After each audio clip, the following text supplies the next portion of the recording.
Bueno, ¿qué tal? ¿Cómo les va? Mi nombre es Luciano Batedaga, soy profesor seminarista de la Cátedra de Anatomía y estoy aquí junto a Gonzalo Jerez. Vamos a dar la clase número 16. Vamos a hacer análisis anatómico funcional de zona media. ¿Cómo estás, Gonzalo? Buenas, profe. Hola a todos. Mi nombre es Gonzalo Jerez. Soy alumno de la Facultad de Educación Física y soy parte de la Cátedra de Anatomía y Descriptivo Funcional. Y como decía el profe, hoy venimos a presentarles este tema muy interesante que es el análisis de la zona media. Muy interesante. Bien, en la clase le proponemos el siguiente recorrido. Primero vamos a conceptualizar este término de zona media. Vamos a ver por qué nos interesa tanto, cuál es su importancia. A partir de ello vamos a ver el funcionamiento de algunos músculos específicos de esta zona media y por último vamos a abordar algunos aspectos que pueden resultar interesantes para nuestra formación. Bien, vamos entonces. Como decíamos, para conceptualizar el término zona media tenemos que saber que muchas veces vamos a encontrar en la bibliografía un término, una palabra en inglés, incluso la podemos escuchar mal pronunciada, como core o core, que en sí viene a traduciéndose, viene a referirse a significar núcleo. Y podemos decir que la zona media o core se refiere al núcleo central del cuerpo, en definitiva a los elementos osteoarticulares y musculares ubicados en la zona central del cuerpo, en relación al raquis lumbar, a la pelvis y a la cadera. Pero el concepto va mucho más allá de una descripción anatómica. El concepto de zona media no aparece en los tratados de anatomía descrito como sí. ¿Por qué? Porque viene a referirse más bien que a un concepto funcional. Exactamente, Gonzalo. Ahí hoy el tan entrenado y siempre conceptualizado core es algo que en algún momento se ha puesto de moda, entrenar las planchas, entrenar las antiflexiones, las antifrotaciones, que lo vamos a ver más adelante, pero que en la conceptualización tiene muchas partes importantes e interesantes como para desarrollar, digamos, minuciosamente. Así que es interesante. Muy bien. Bueno, en todas las diapositivas van a ver al final la bibliografía por si quieren consultar. Incluso al final vamos a poner listada toda la bibliografía que hemos utilizado Para que quiera para profundizar. referirnos exactamente. Bien. Siguiendo con la presentación, hemos dicho que vamos a ver por qué nos interesa tanto este concepto de zona media. Y bueno, ya conocemos algunos músculos como el dorsal ancho o el pectoral mayor, que tienen cierta adherencia en esta zona media, ya sea como origen, como inserción, pero tienen una relación directa o indirecta con esta zona media. Y estos músculos tienen la característica de que son movilizadores, motores primarios, digamos, de los principales movimientos de las articulaciones, tanto del miembro superior como del miembro inferior, que son músculos que ya lo vamos a conocer, como el glúteo, el glúteo mayor o el recto anterior del cuádriceps, por ejemplo, que tienen relación con esta zona media.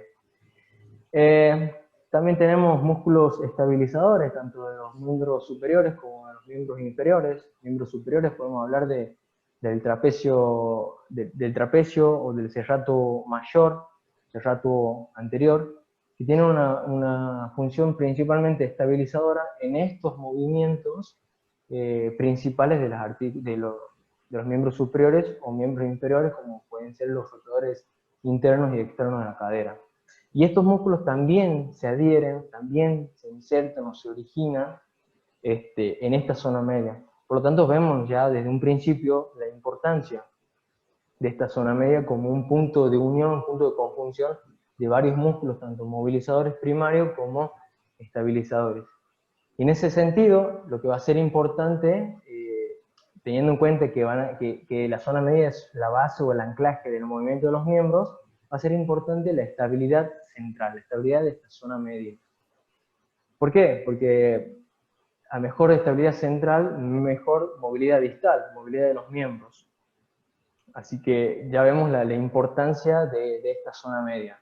Ahí me das mucho que pensar, Gonzalo, cuando hablamos de la estabilidad central, cómo los gestos motores de los ejercicios o de los, por ejemplo, un ejercicio de gimnasia o algún movimiento, algún patrón de movimiento de los gestos deportivos, sí o sí tienen que llevar su anclaje en el centro, sí o sí pasan las fuerzas por ahí, y es como muchos músculos, son varios músculos que hay que coordinar en co-contracciones, en contracciones excéntricas, isométricas, en activaciones en cuanto a, bueno, por ejemplo, en un empuje con el pectoral mayor, que hace una contracción concéntrica y a su vez disociar y tener esa estabilidad central que bien vemos en el core, que es como una disociación, ¿verdad? Uno hace una contracción concéntrica y el core mientras está haciendo una contracción isométrica, tensiona full, y bueno, hay veces que en los gestos motores, al cansancio, digamos, de los gestos motores, esa estabilidad central se va perdiendo, ¿no?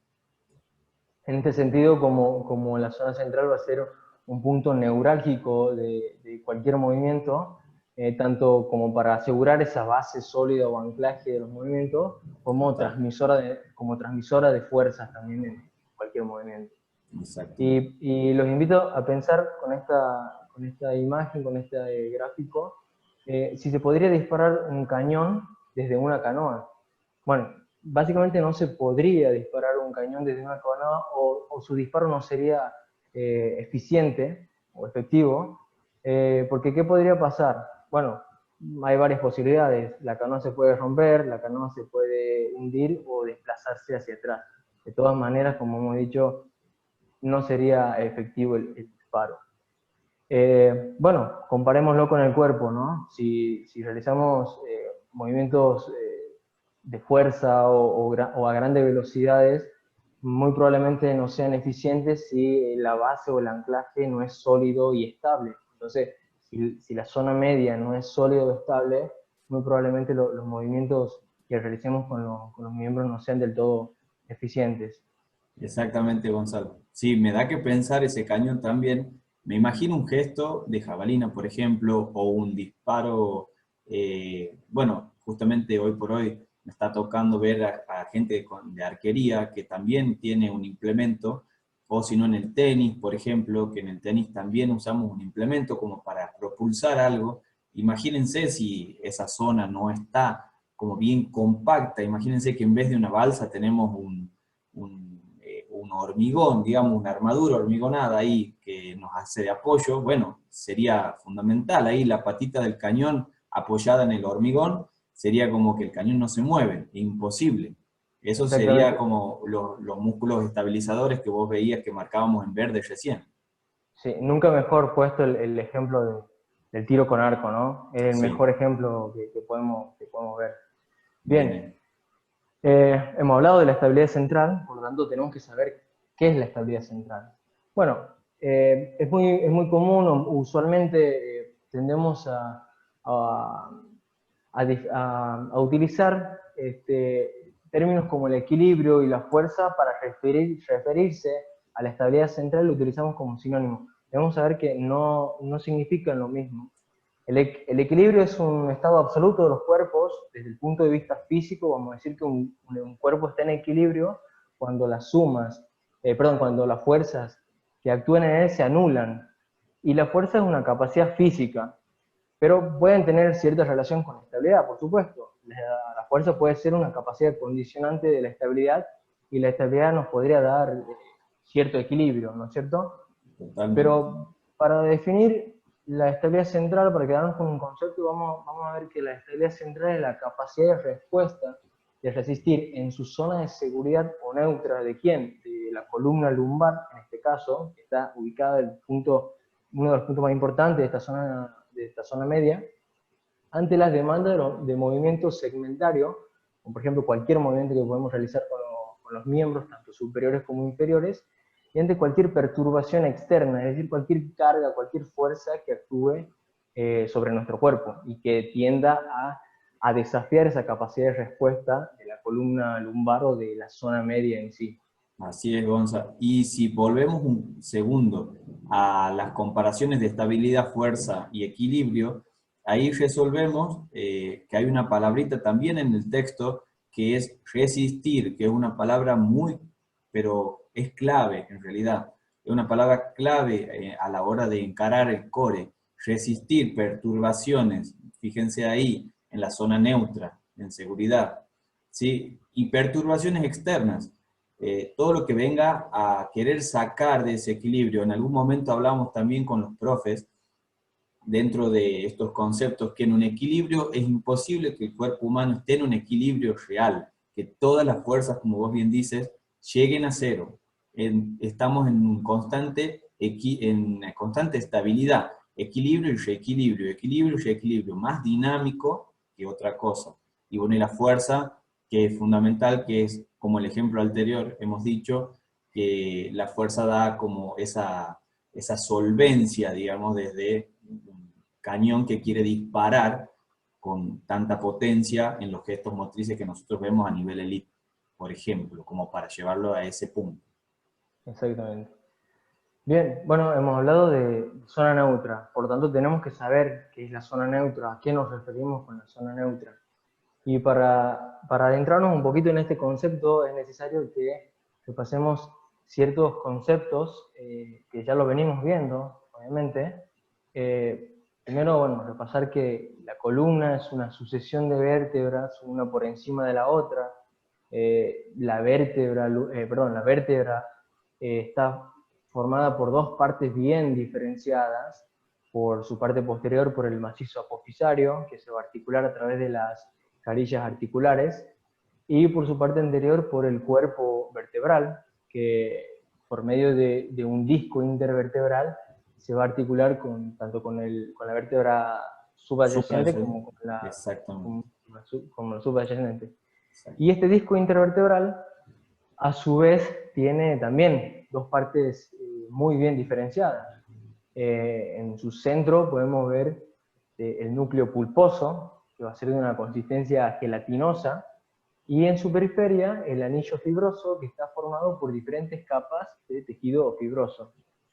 Y para entender un poco el funcionamiento de este disco intervertebral, vamos a compararlo como una rótula. Sabemos, o podemos haber escuchado, de que la rótula es un hueso del miembro inferior, pero en este caso vamos a tomarlo como el significado de su palabra, que es un dispositivo que se ubica entre otros dos dispositivos para permitirle el movimiento. Entonces vamos a graficar el núcleo pulposo como una esfera ubicada entre dos planos que vendrían a ser las mesetas vertebrales. Y en su conjunto, la columna, la sumatoria de esos pequeños movimientos que nos va a permitir vértebra con vértebra, nos permite a nivel global la columna movimientos tanto de flexión como extensión, movimientos de lateralidad, flexión lateral, tanto hacia un lado como hacia el otro, movimientos de rotación o movimientos de cizallamiento, en donde una vértebra se desliza sobre la otra. Bueno, Eso también ha es sido el núcleo, necesario... ¿verdad, Sí, Gonza? Núcleo sí, específicamente como dispositivo, entonces ahí no se exactamente. toma todavía en cuenta las láminas, ahí es No. como si Estamos fuera... comprando el núcleo como una rótula, como un dispositivo que le permite a la columna moverse, mejor dicho, a los cuerpos vertebrales moverse entre ellos, y la sumatoria de esos pequeños movimientos nos permite un movimiento de gran amplitud de la columna en su conjunto. Exactamente. Eso me imagino como si sería una sucesión de todas esas plataformas y pelotitas, digamos, entonces como que se da la secuencia de vértebra supradyacente y vértebra adyacente hacia Subyacente. abajo. Bien, así Perfecto, es. clarísimo. Es necesario también conocer algunas propiedades tanto del núcleo como del anillo. Primero, la pretensión, que es un estado previo de tensión del núcleo pulposo, es decir, el núcleo en su interior tiene propiedades hidrofílicas, que es la capacidad de atraer agua a su interior, y la estructura del núcleo es una estructura inextensible. Por lo tanto, cuando atrae agua, al ser una estructura inextensible, aumenta su presión interna. Esa presión interna va a estar distribuida hacia el anillo fibroso y hacia las mesetas vertebrales. Bueno, el anillo fibroso hemos dicho que está formado por capas fibrosas que a su vez le van a devolver, van a generar tensión y le van a devolver las fuerzas al núcleo pulposo. Y ese mecanismo funcional entre la presión interna del núcleo y la tensión generada por las capas del anillo fibroso van a permitirle al disco intervertebral un mecanismo de autoestabilidad que va a responder siempre a las cargas que se le aplique a la columna y a los movimientos. También tenemos que decir de que la migración de agua que se produce en el disco, en el núcleo del disco, porque hemos dicho que tenía capacidades hidrofílicas, pero durante el día, como consecuencia de esa aplicación de esas cargas longitudinales, como por ejemplo, cuando mantenemos la columna erecta, el núcleo pulposo pierde agua porque pasa a través de la capa porosa de la meseta vertebral hacia el centro de los cuerpos vertebrales, pierde agua, pierde hidratación, y por eso a la mañana somos más altos, 2 centímetros más altos que a la noche, porque a la noche, a la mañana somos más altos que a la noche, porque cuando vamos a descansar, el núcleo el núcleo, la columna en sí, deja de tener esas fuerzas longitudinales, esas comprensiones longitudinales, por lo tanto recupera su estado de hidratación, recupera su espesor, y esa sumatoria de recuperación sensible de espesor, cuando nos levantamos, nos hace medir 2 centímetros más que cuando nos acostamos a la noche. Esa es una hidratación del disco y es fundamental, por ejemplo, me gustaría llevarlo a esa autoestabilidad, pretensión y migración de agua, a que nos demos cuenta un poco lo importante que es la hidratación constante, que por ejemplo a la hora de hacer esfuerzos máximos, si somos más que nada cuando estamos en la facultad y hace un día de calor, por ejemplo, y tenemos que entrenar, por ejemplo, gimnasia, donde hay algo más de impacto, o si tenemos que ir hasta la misma, correr a la pista, ¿no? Que cómo más adelante se va a ir desarrollando cómo las cargas axiales o longitudinales van haciendo esa presión y el disco necesita estar hidratado. Imaginemos ahí, ahí con el puntero en la última, donde el disco está deshidratado, ahí exactamente, que encima que hay presiones axiales o longitudinales, las vértebras estén tan cerca, entonces, bueno, sí necesitamos como dar esa reposición de agua y que esa migración se vuelva a reafirmar para que la autoestabilidad, que es fundamental ese concepto de autoestabilidad y la pretensión que genera el disco, el núcleo en los discos intervertebrales, se vuelva como a reafirmar, a sustentar nuevamente. Es como, está muy claro ahí que necesitamos usar ese recurso de hidratación en los discos, no solamente porque perdemos agua por los poros y es como un mecanismo para bajar la temperatura, es inevitable, pero también pensar que no solamente es el descenso de la temperatura, sino también es como una rehidratación general para estos discos. Sí, sobre todo, bueno, sabemos que la autoestabilidad va a estar condicionada tanto por la pretensión del núcleo, y esa pretensión va a estar condicionada a su vez por la hidratación del núcleo, y por otro lado la autoestabilidad también va a estar condicionada por la tensión generada por las capas del anillo fibroso. Por lo tanto, para asegurar su eficiencia en el mecanismo de autoestabilidad, va a ser necesaria tanto una pretensión adecuada y una tensión de las capas del anillo fibroso. Y en ese sentido hay que tener en cuenta que durante el día perdemos cierto espesor del disco, y también con el paso de los años, como producto del envejecimiento, el núcleo pierde sus capacidades hidrofílicas. Por lo tanto, las personas con mayor edad tienen por naturaleza tienen menos capacidad de atraer agua en el interior de su núcleo pulposo. Bien. Bueno, hemos hablado un poquito de esto, de las fuerzas de comprensión sobre el disco y sus movimientos. Vamos a analizar, por ejemplo, qué pasaría con una carga simétrica en sentido longitudinal o en sentido axial. Básicamente, el núcleo se va a achatar, se va a aplanar, se va a aplastar, y las presiones van a ser ejercidas hacia los laterales. Y a su vez, para garantizar este mecanismo de autoestabilidad del disco, el anillo fibroso va a devolver, mediante la tensión de sus capas, de sus fibras, va a devolver esa tensión para tratar de contener al núcleo. Lo mismo pasaría con cargas asimétricas. Tenemos el caso de la extensión, en donde la carga va a recaer sobre todo en las carillas articulares, en la parte posterior, digamos, de estas vértebras, en donde el compartimiento intervertebral posterior se va a ver reducido, el núcleo pulposo va a tender a desplazarse hacia anterior, y las fibras anteriores del anillo fibroso se van a ver tensionadas para tratar de contener, como hemos dicho, mediante el mecanismo de autoestabilidad. Lo mismo pasaría ante la flexión, en donde el compartimiento intervertebral anterior se va a ver reducido, el núcleo se va a desplazar hacia posterior y va a ser contenido por el anillo fibroso. Bueno, no quiero ser redundante, en la lateralización pasaría lo mismo, y en los movimientos rotacionales o de cizallamiento pasaría exactamente lo mismo.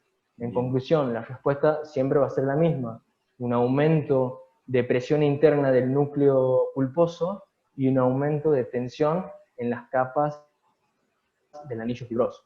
Siempre para tratar de mantener este mecanismo de autoestabilidad, ¿no? Totalmente, Gonzalo, entendidísimo. Es fundamental que veamos esa parte, sí, sí, y hablar, me queda el cizallamiento. Ahí vemos cómo la vértebra negra y la vértebra blanca, una se gira para un lado y otra se gira para el otro, y es una de las fuerzas como de mayor ruptura de mecanismos de lesión hasta en la misma rodilla, que lo podemos seguir comparando con esa comparación que vos bien haces del dispositivo, del núcleo del disco intervertebral, y que hay una vértebra arriba y una vértebra abajo, y el núcleo es el que articula, ese dispositivo que articula entre las dos, y bueno, es una fuerza realmente muy fuerte, bestial, a la hora bueno, de hacer un cambio de dirección. Por ejemplo, va una parte del cuerpo para un lado y la otra para el otro, y bueno, la cizalla se genera así, como una tijera. Así es. Bien, bueno, en este sentido vamos a recordar que la carga sobre las articulaciones intervertebrales ya son de manera considerable, producto de que la columna lumbar está sosteniendo la parte superior de nuestro cuerpo. A eso le sumamos el movimiento que genera ese aumento de presión, ese estrés mecánico sobre los discos intervertebrales, y si a eso le sumamos una sobrecarga externa, como sería levantar algo o cargarse algo, bueno, las fuerzas que actúan sobre las articulaciones intervertebrales van a ser considerables. En este sentido, tenemos que llegar a la conclusión de que la zona neutra vendría a ser ese límite fisiológico, ese límite seguro, en donde el mecanismo de autoestabilidad va a estar funcionando eficientemente. Entonces, habiendo dicho esto, podemos identificar algún potencial riesgo lesivo mediante alguna sobrecarga excesiva, algún estrés mecánico elevado, digamos, para el cual no estamos adaptados, porque también hay que hacer hincapié en esto, ¿no es cierto? El cuerpo humano y los tejidos tienen cierto nivel de adaptación. Cuando un estrés sobrepasa ese nivel de adaptación es donde aparecen los problemas. En este caso no queremos demonizar, que quede bien en claro esto, no queremos demonizar los movimientos de flexión, de torsión, de extensión de la columna. Si la columna tiene esa capacidad, probablemente sea porque también está diseñada para los movimientos. Pero en discos deteriorados, producto de un efecto acumulativo de movimientos mal adaptados o de sobrecargas excesivas, se puede producir un efecto de deslaminación, que sería un deterioro del anillo fibroso, o incluso del núcleo pulposo, que esto afectaría directamente al mecanismo de autoestabilidad. Por lo tanto, podemos ver cómo el núcleo pulposo puede protruir hacia los cuerpos vertebrales, hacia las mesetas vertebrales, o puede desgarrar el anillo, como por ejemplo vemos aquí en un movimiento de torsión, o puede protruir hacia atrás, generando potencialmente una comprensión sobre algún nervio raquídeo que puede traer otros problemas. pero que quede bien en claro, digamos, no estamos tratando de demonizar los movimientos de la columna, solamente hacer referencia a que una mala adaptación puede generar ciertos problemas o puede ser potencialmente lesiva.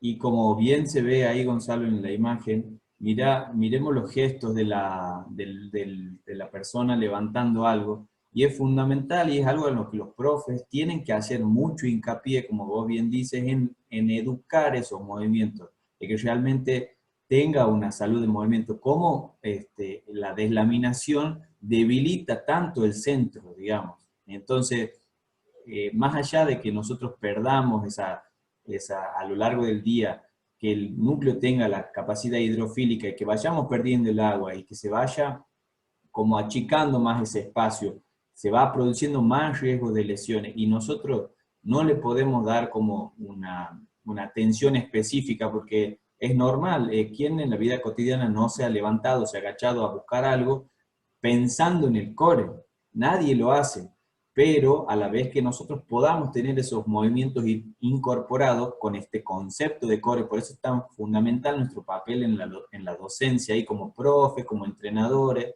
que digamos cómo funciona este core. La gente puede entenderlo y pueda decir, más allá de que no conozcan las terminologías, pueda tener ese concepto funcional de decir, la columna debe realizar un esfuerzo de estabilización, los músculos estabilizadores y el core debe tener esa estabilización central y para poder mover cualquier tipo de carga, porque nosotros, por ejemplo, Gonzalo, ahora nosotros estamos sentados dando el Zoom y en ese sentido, las cargas dentro de nuestra columna están haciendo esas compresiones axiales y esas compresiones longitudinales que va, por ejemplo, uno se mueve para el costado para explicar algo, está sentado y no tiene más que el sustento de esos discos intervertebrales para solventar la columna y tener esa postura por lo menos erecta.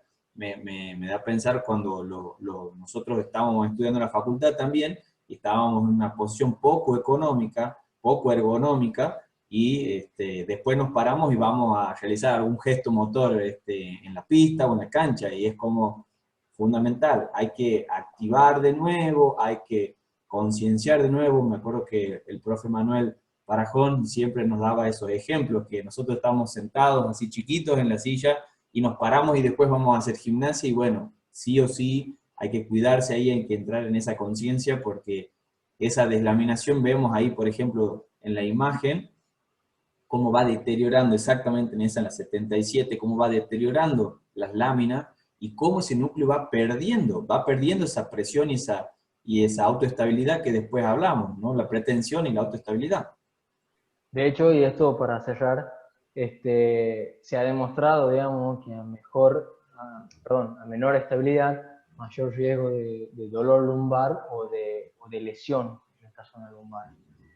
Bien, pero bueno, afortunadamente existe un mecanismo que es capaz de de quitarle carga o de estrés mecánico a nuestra columna, que es la presión intraabdominal, que básicamente consiste en una apnea sostenida, en un cierre de los orificios tanto torácicos como abdominales, para aumentar esa presión en la cavidad abdominal que le va a generar cierta estabilidad, va a mejorar esa estabilidad en la columna lumbar y es capaz de reducir hasta un 55% el estrés mecánico sobre las articulaciones intervertebrales.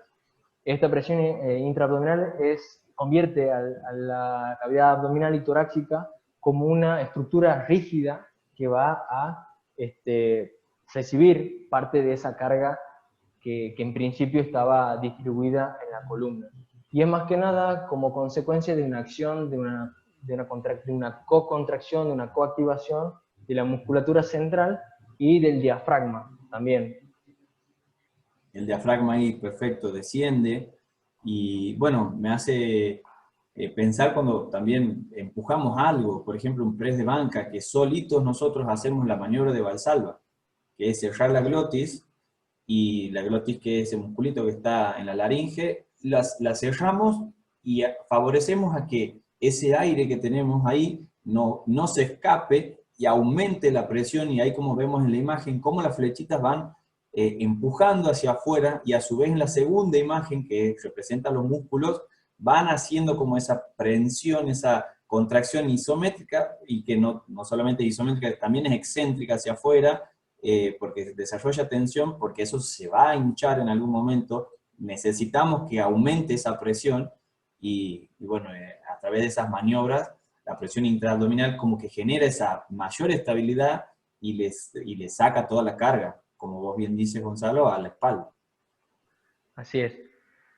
Bien, bueno, volvemos al concepto de estabilidad central, que ya hemos hablado bastante, y tenemos que saber de que, bueno, un profesor de apellido Panjabi en 1992 desarrolló una teoría de cómo esta estabilidad central está comandada a través de un sistema de estabilización espinal, que a su vez está dividido en tres subsistemas. Uno, el subsistema pasivo, que viene a comprender los elementos óseos como las vértebras y sus articulaciones, bueno, los ligamentos que unen las vértebras, la cápsula articular que une las carillas articulares, o el disco intervertebral que une los cuerpos vertebrales.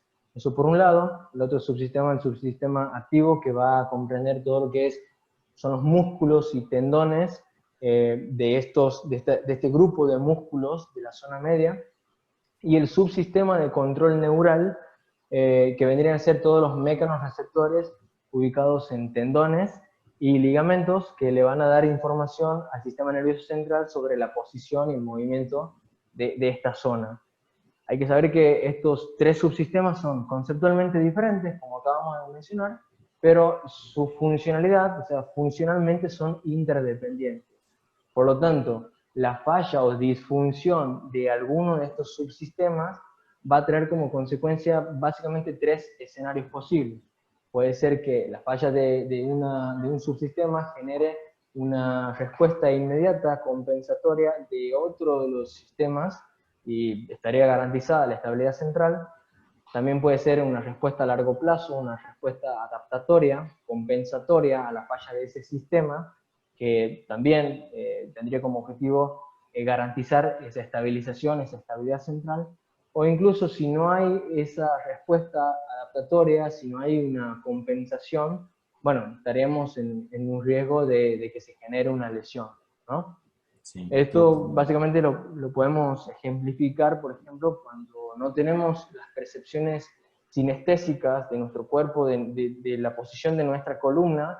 En ese caso podríamos decir que nuestro subsistema de control neural puede verse un poquito afectado o no funcionar de manera eficiente, y va a venir la compensación, o puede venir la compensación, por ejemplo, con el subsistema activo, con alguna contracción de algún músculo o de un grupo de músculos, mejor dicho. Así es. Gonzalo, a mí me gusta pensar mucho esto que plantea Panchavi.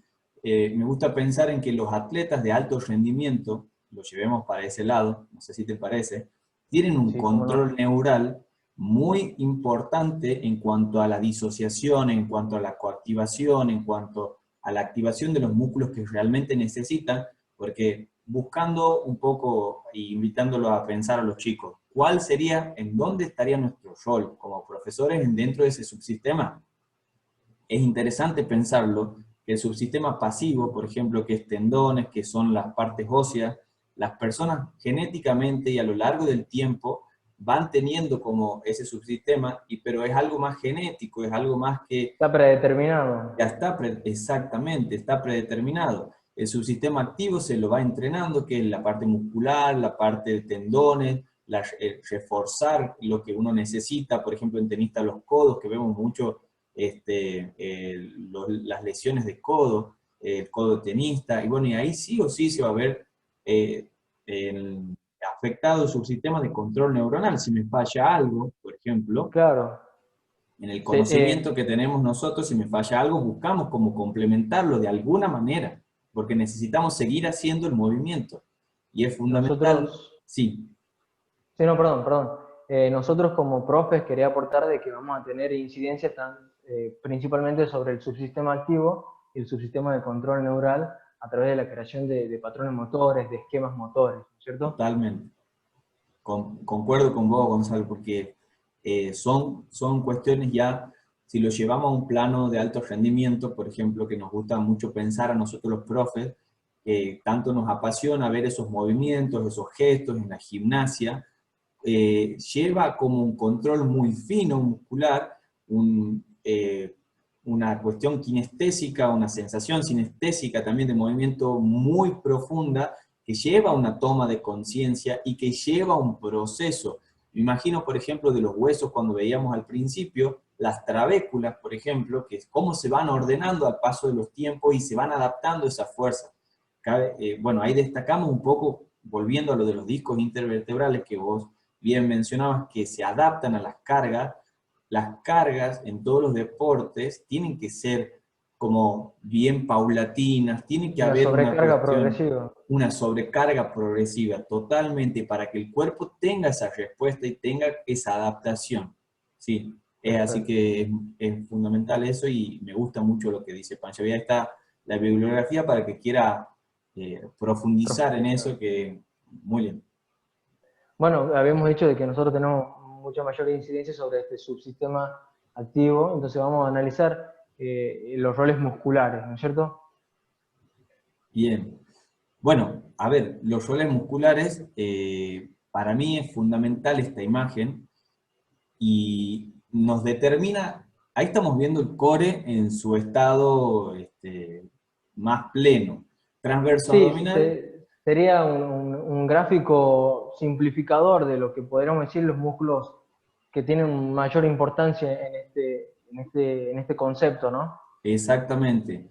Sí, y vemos ahí como, imaginándonos como un cilindro, imaginemos un cilindro, como el diafragma hace la separación en cuanto al tórax, a la cavidad torácica y al abdomen, a la cavidad abdominal. Entonces, el diafragma al respirar tiene incidencia ahí, no nos olvidemos que un músculo principal, inspiratorio de la respiración, es principal, y no podemos estar haciendo gestos motrices sin usar el diafragma. Entonces, ya lo van a ver en algún, lo vamos a ver en algún momento, lo vamos a charlar dentro de este Zoom, pero el diafragma es el que le da el techo a este core. Quédense con eso, es el techo del core.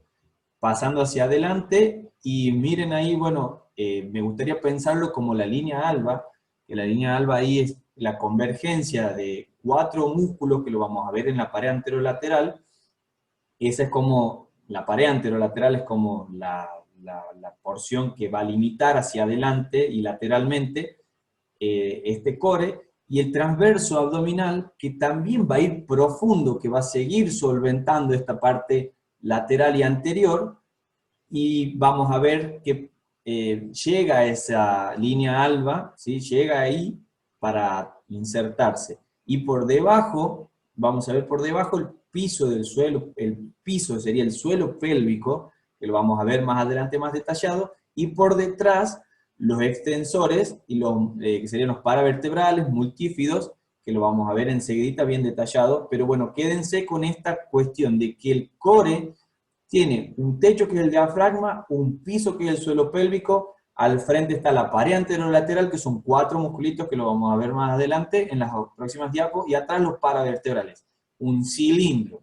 Veamos un cilindro ahí en esa diapositiva y lo tomemos como algo más que nada geográfico para poder dar un poco más de imaginación a eso, más allá que sea simplificado. Bien, Claro, diafragma. Sí. Diafragma, ya lo conocen ustedes al diafragma, ven que la cúpula ahí está dividiendo lo que sería el tórax del abdomen. El diafragma se le dice en algunas bibliografías como el núcleo perdido, que no se entrena. ¿Quién pensaría entrenar el diafragma? Pero el diafragma se entrena en algún momento usando las respiraciones diafragmáticas, tratando de sentir cómo esa fuerza de diafragma empuja hacia el frente todo lo que serían las costillas. Si ustedes se ponen la mano justo ahí abajo en el esternón y traten de respirar empujando con el diafragma, se van a dar cuenta que hay una sobrepresión ahí y cómo el diafragma baja y aumenta ese diámetro torácico y ese diámetro también abdominal. Este es claro, el techo, sí. claro, un patrón de respiración normal implicaría que la cúpula del diafragma baje, aumentando esa presión abdominal, tratando de aumentar la longitud, perdón, que se ensanche esa cavidad abdominal y Expandiéndola. expandiéndola a esa cavidad abdominal. O sea, es bastante importante este músculo, ¿no? Sí, me parece interesante en algún momento profundizar, pero dentro de las respiraciones, por ahí pasa todo, digamos. Sí. Exactamente. Bien. Seguimos. Transverso, como no, el músculo más profundo que tenemos en este core, que va, miren, en esa vista sagital, ahí está perfecta la vista sagital, miren cómo va de las apófisis transversas, toma costillas, toma cresta ilíaca, que ya la van a ver más adelante, la van a describir muy bien, y cómo se llega a unir hacia el frente, se une con ese tejido aponeurótico tan fuerte, miren que casi todo lo blanco que ustedes ven es tejido aponeurosis, es fascia, ¿sí? Es como, ¿cómo la definiríamos a la fascia, Gonza?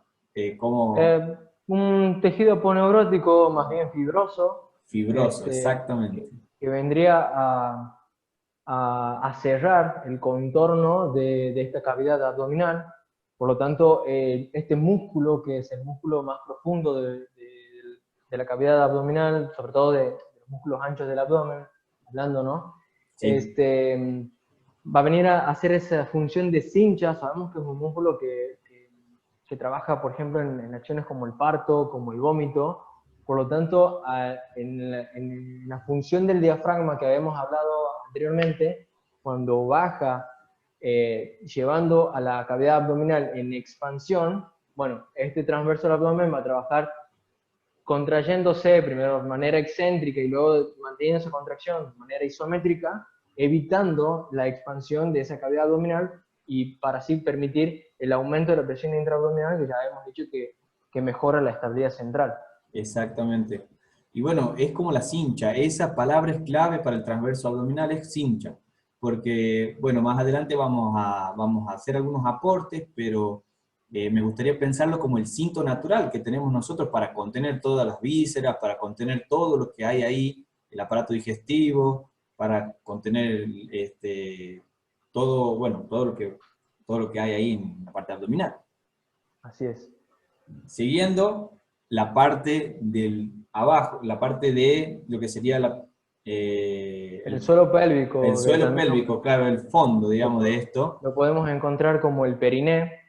Va Ajá, a venir a proporcionar el tope inferior, digamos, de esta cavidad el abdominal. tope inferior, exactamente, no me sale la palabra, gracias, Gonzalo. Claro, es la parte del tope inferior, porque miren ahí cómo en la cadera se encuentra este hueco, ¿sí? Y ahí tenemos una serie de ligamentos que van desde profundos a superficiales, bueno, controladores de esfínteres, ahí está la uretra, ahí está el ano también, entonces controlamos mucho esa zona con estos músculos y bueno, nos quedemos con que es la tapa, digamos, la parte de abajo, la tapa de este cilindro que estamos presentando como core. Y bueno, y los paravertebrales, que miren Que, la calidad de esas fibras, cómo se entrelazan entre sí. Bueno, los paravertebrales aquí también decimos multífidos en lo que sería el el transverso, transverso. exactamente. Y bueno, lo vamos a mencionar de esta manera. Nacen todos estos paravertebrales de esta masa común, ¿sí? Nacen todos desde ahí y se van a ir a dividir en tres ramas. La primera lo vamos a nombrar, es el ilio costal dorsal, que es el que está mostrando ahí Gonza con el láser. El segundo lo vamos a decir como el, El dorsal largo. el dorsal largo, sí, perdón, el dorsal largo. Y el tercero es el transverso, que lo vamos a nombrar como multífidos hoy, que bueno, es Eh, princip- parte, sí, Principalmente esta diferencia de la nomenclatura, digamos, en multífido, porque muy probablemente si ustedes vayan a profundizar en la bibliografía, lo van a encontrar como multífidos, pero en esencia es lo que nosotros estudiamos como el transverso espinoso. Bueno, profe, decir más que nada que estos músculos tienen principalmente una acción extensora del tronco, que es casi imposible decir, bueno, estoy activando el dorsal largo o el hilo costal, al tener todos el mismo origen, trabajan conjuntamente, digamos, Sí, dándole la parte posterior al core y bueno, también trabajando en este momento extensor del tronco.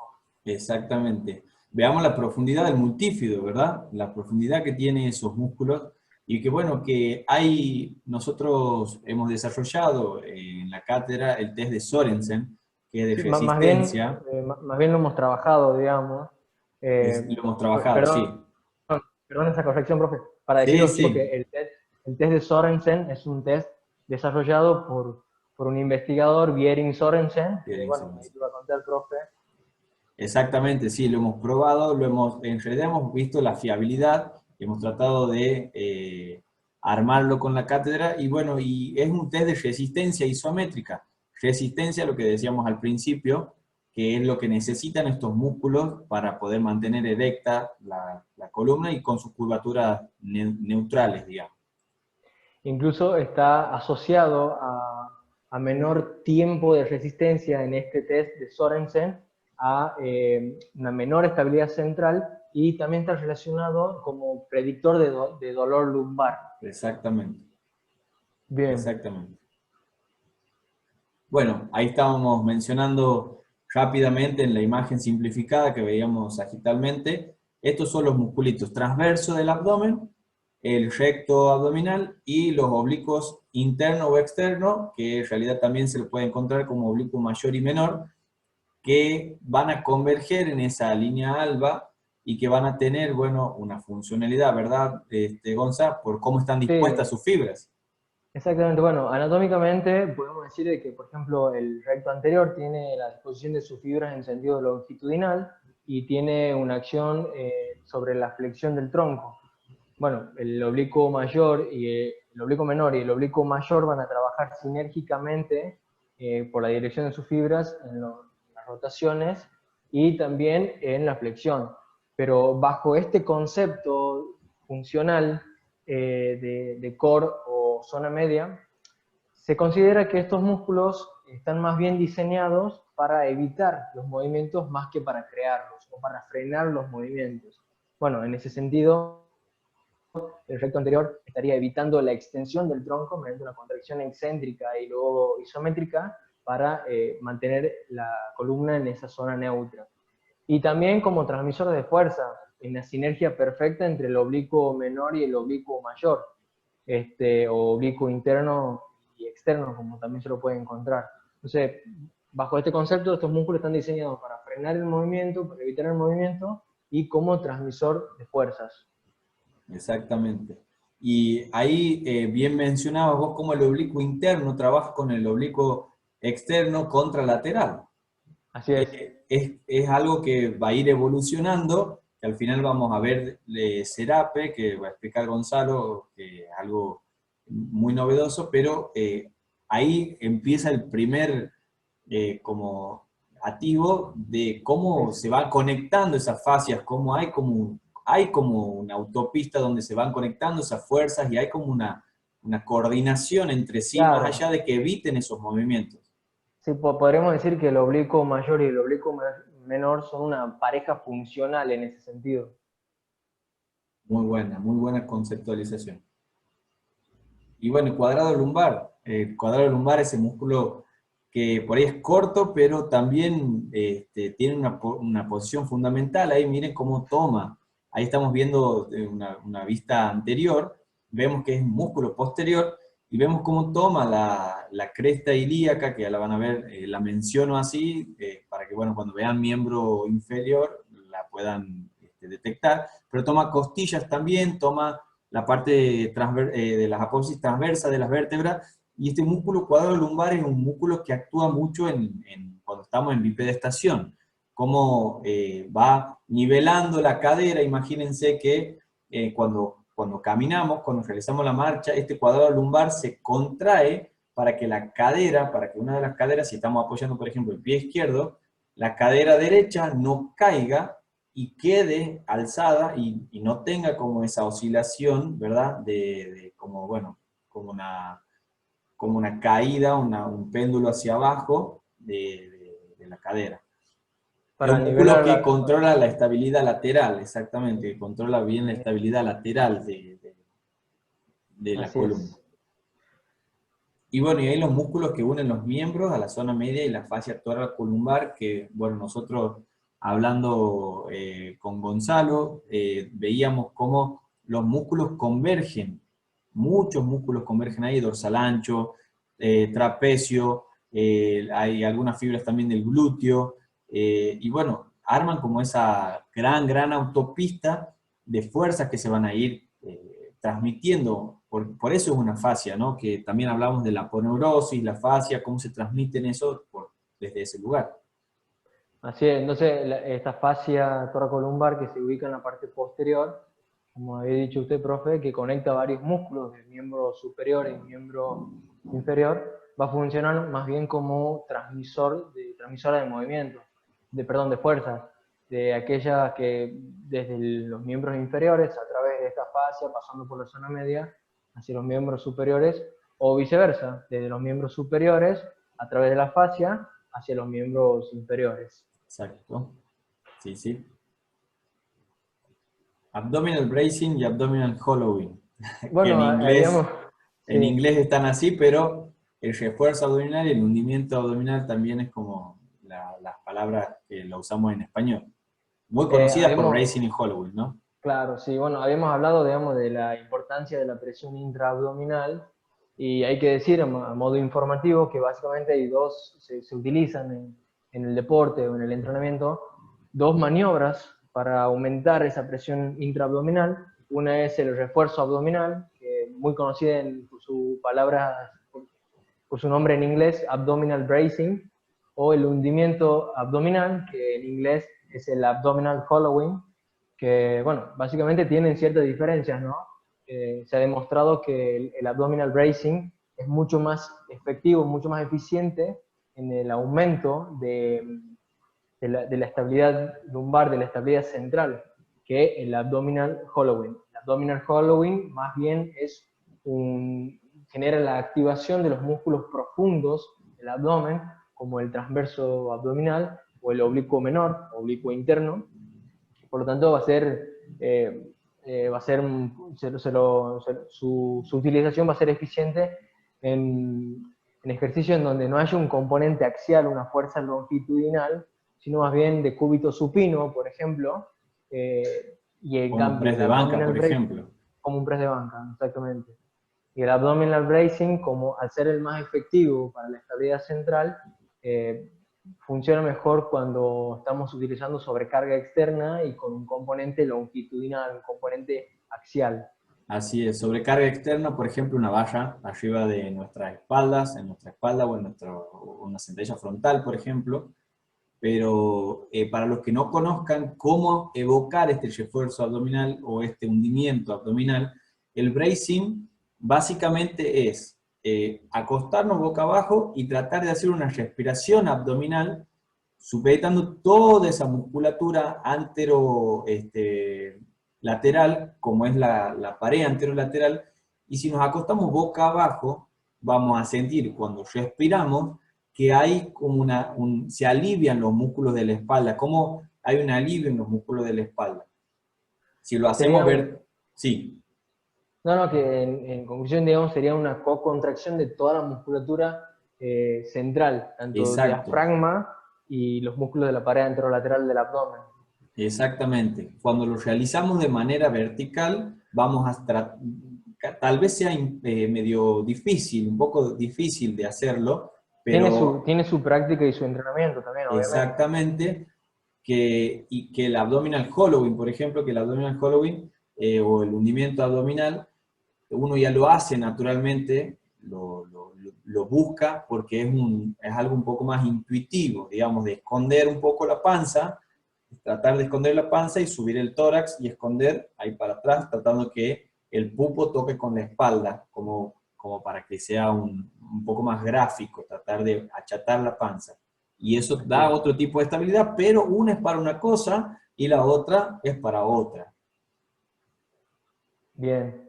Bueno, con respecto a lo que habíamos hablado de que bajo este concepto funcional los músculos del abdomen están diseñados más bien para evitar movimientos, para frenar movimientos, está en el diseño de estos ejercicios que tienen como principal objetivo el fortalecimiento de esa estabilidad central. Y así encontramos movimientos de antiextensión, como son la plancha prona que vemos aquí. ¿Por qué antiextensión? Porque si nosotros relajamos la musculatura central, la cadera va a caer y por lo tanto la columna se va a ver extendida, se va a extender la columna. En el movimiento de antiflexión, bueno, de cúbito supino también, si cae la cadera, la columna va a tender a flexionarse. La antiflexión lateral o inclinación, lo mismo.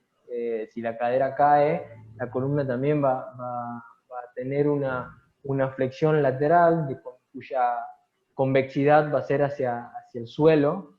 Y los movimientos de antirrotación, que serían prácticamente tratar de desafiar ese movimiento torsional con algún movimiento de los miembros, ¿no es cierto? Bien.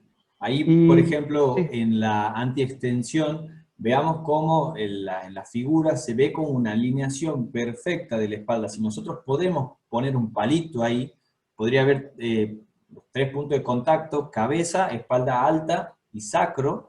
Entonces ahí vamos a ver cómo la neutralidad de la columna se sigue manteniendo, ¿verdad? En esa como sostener el cuerpo en el aire. bien. Y bueno, con respecto a estos ejercicios, que bueno, la sentadilla, el peso muerto, ya lo podemos haber escuchado, decir que bueno, se ha comparado, digamos, la efectividad entre los ejercicios con un componente axial o longitudinal, que serían como la sentadilla o el peso muerto, en su efectividad para la activación de esta musculatura central con los ejercicios de estabilidad central propiamente dicho. Y se ha concluido de que son igual o más eficientes, pero siempre y cuando se mantenga o se los realicen con una técnica correcta y se utilice la intensidad adecuada, es decir, a altas intensidades. Exactamente. Bueno, a mí me gustaría mucho dar a pensar, a que los chicos piensen y todos pensemos cómo van, cómo iría el orden de estos ejercicios, porque son dos tipos de ejercicios diferentes, uno con sobrecarga y otro con con la propia carga del cuerpo, utilizando varios planos. Entonces, ¿cuál iría primero? Por ejemplo, si nosotros buscamos hacer como una entrada en calor, ¿iría primero sentadilla o peso muerto, o primero involucraríamos conscientemente, iríamos buscando el patrón de movimiento con un puente de cadera que sea antiflexión, que está ahí, un puente de cadera que está muy bien hecho porque está en la misma línea, rodilla, cadera y hombro, esa plancha lateral, antiflexión lateral, que tiene muchísimas variables y la vemos con tantas variables que puede ser con una pierna apoyada, la pierna libre puede estar arriba, pueden estar juntas. Entonces, cada una lleva como un objetivo específico, más allá de todo lo que la conceptualización correctísima que está haciendo Gonzalo. Y una antifrotación, por ejemplo, Palov, que también lo vemos muy a menudo en muchas entradas en calor, o antifrotacionales, que son algunos ejercicios que nos llega a la inervación y nos arman el movimiento para después poder hacer un ejercicio, por ejemplo, de sentadilla.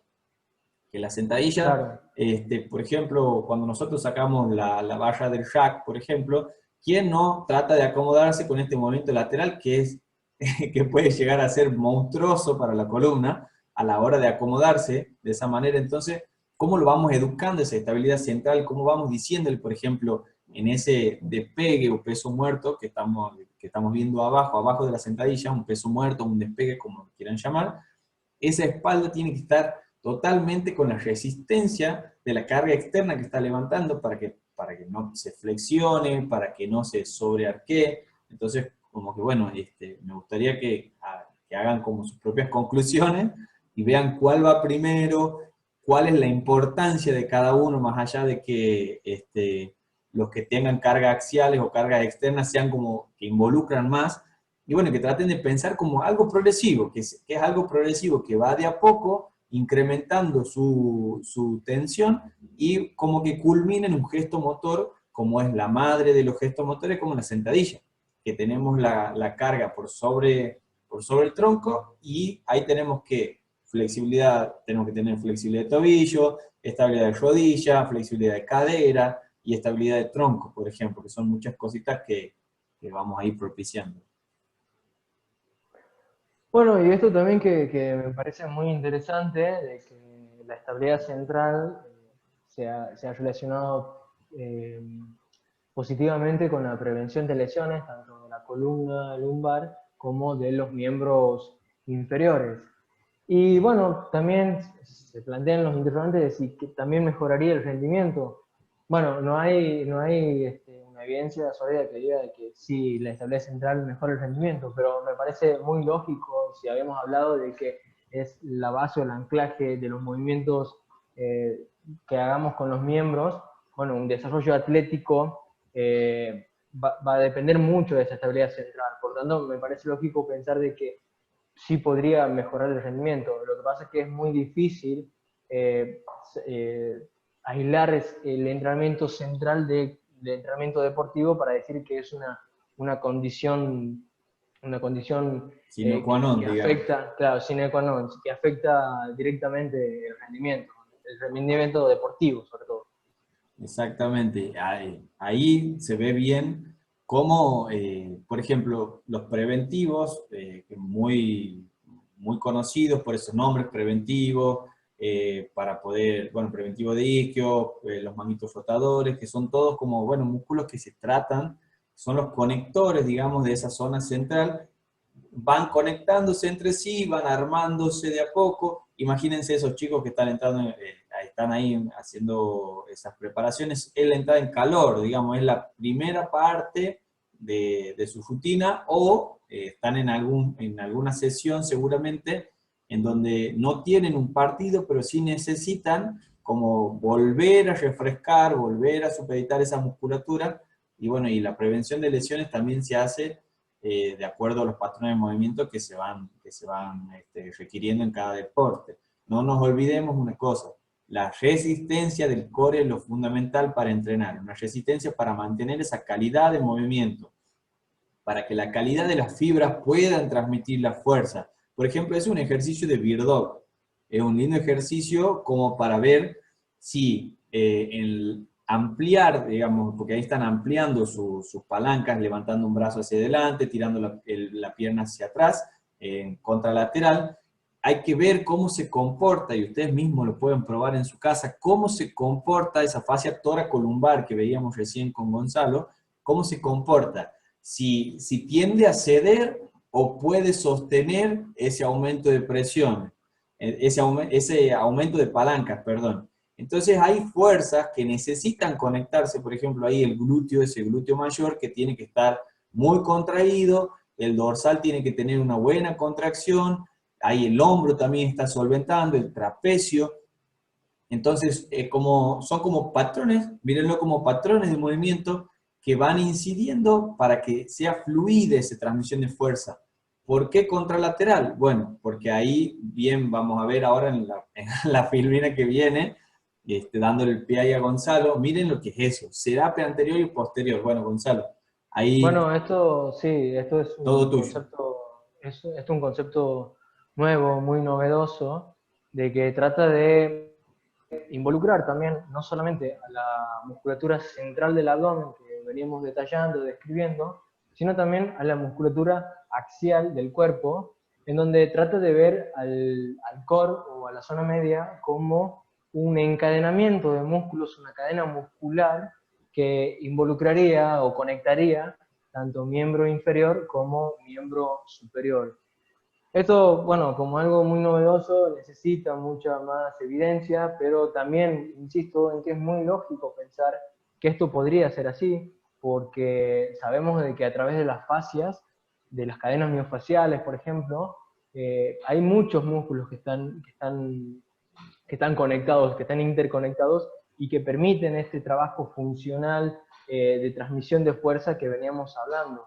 Básicamente este concepto lleva el nombre de serape porque representa o gráficamente a una manta típica que se cruza por detrás y por delante.